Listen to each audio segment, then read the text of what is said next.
The world is a big place. Or is it? We have seemingly erased distance with communication technology, mobile devices, and social media. We can send a cat picture from Chicago to Auckland in just one click. Because of this, we tell ourselves that we are globally connected. We are the connected society. But are we? I am blessed to know many outstanding people across the world. Some are colleagues, some cherished friends. With them, I keep in touch thanks to technology and social media. I feel very close to the people with whom I share a good morning, my thoughts, pictures, or a voice message. I am connected. But am I? Or maybe the right question is, who am I connected to?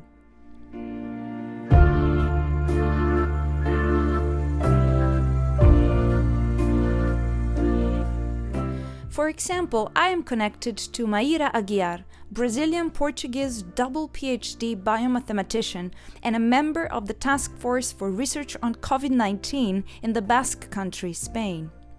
A private conversation with her prompted me to produce my first video on COVID-19. I wasn't planning on doing follow-up interviews, but at the same time I did not lose interest in this topic. Besides watching the news, I kept reaching out to my friends. One day, I asked an Indian friend to tell me something about the situation in her home country because I realized I didn't know much about it. I live in Brussels, Belgium. I watch the news daily, so you would think I am an informed person. Yet, I realized that mainstream media overexpose us to some topics and keep us in the dark about others. Much news focuses on Europe and the United States, but what about India? How is New Delhi managing social distancing? What about rural areas? What about all the places we never think of? What about the rest of the world? What about the people who are not us? Who are not in our bubble, people who are literally outside our world, our view. We live in different worlds, or call them realities. Different points of view from where life itself is a different thing, like the Wizard of Oz that appears in different forms to Dorothy and her companions. Use the metaphor you like, but take a moment to consider this. We live in different worlds. And rural India is not in my world. It's like another planet. Planet India.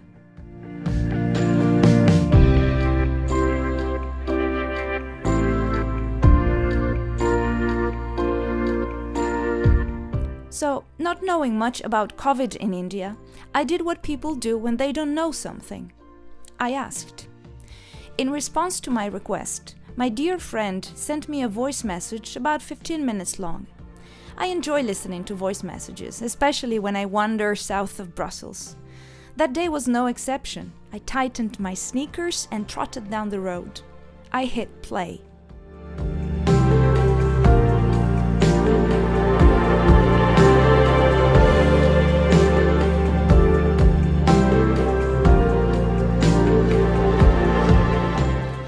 As I walked and listened to the message under the pretty sky, the last thing I was expecting was a shocking revelation.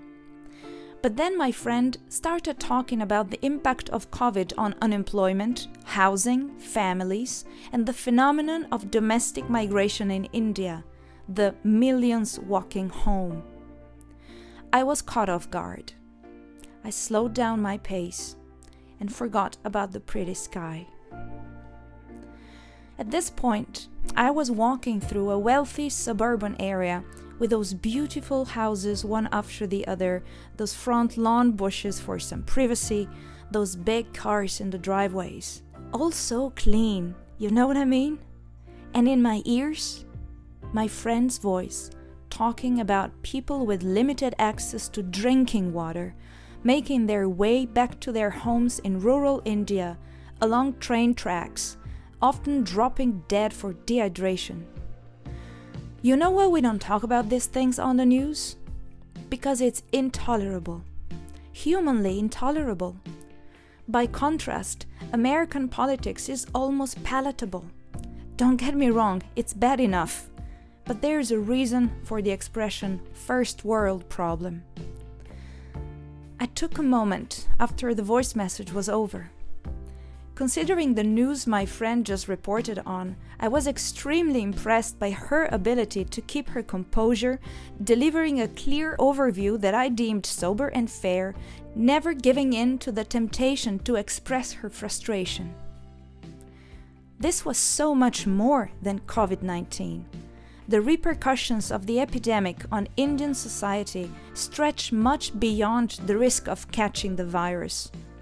The management of the health emergency has imposed changes that the system was not ready to accommodate, and that's how millions have suffered from evils other than the virus, like social discrimination and hunger.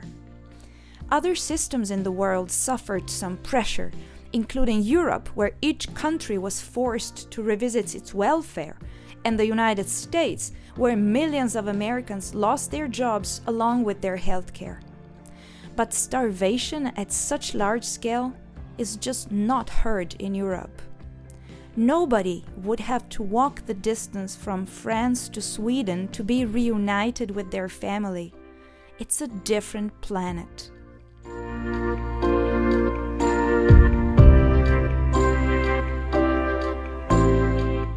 On my way home, I hit record. I asked my friend, as respectfully as I could, if she'd be willing to let me share her voice message online. I was not sure that asking such a thing was appropriate. This was technically not an interview, and it crossed my mind that I was letting the podcaster in me go too far. But at the same time, there was something in her story that I felt compelled to share, as if there was a moral obligation for me to do so. I thought maybe this is what journalists do. They know a good story when they hear one, and they give it a voice. I told my friend I would prepare a video with a short introduction that she could approve before publication. She agreed, and I got down to work. My friend is not just an amazing storyteller, but an expert one, because she has worked as a public health official in India, and she is currently doing research work on the interaction between new medical technologies and social actors. She wished to remain anonymous, but this doesn't take anything away from her testimony. She also suggested some of the references in the description of this video. Please check the description of this video also for the link to her testimony and other information. If you don't know much about how the pandemic has been affecting the people of India, let my friend tell you. But we're just beautiful people with beautiful problems. Yeah, beautiful problems. God knows we've got them. But we gotta try,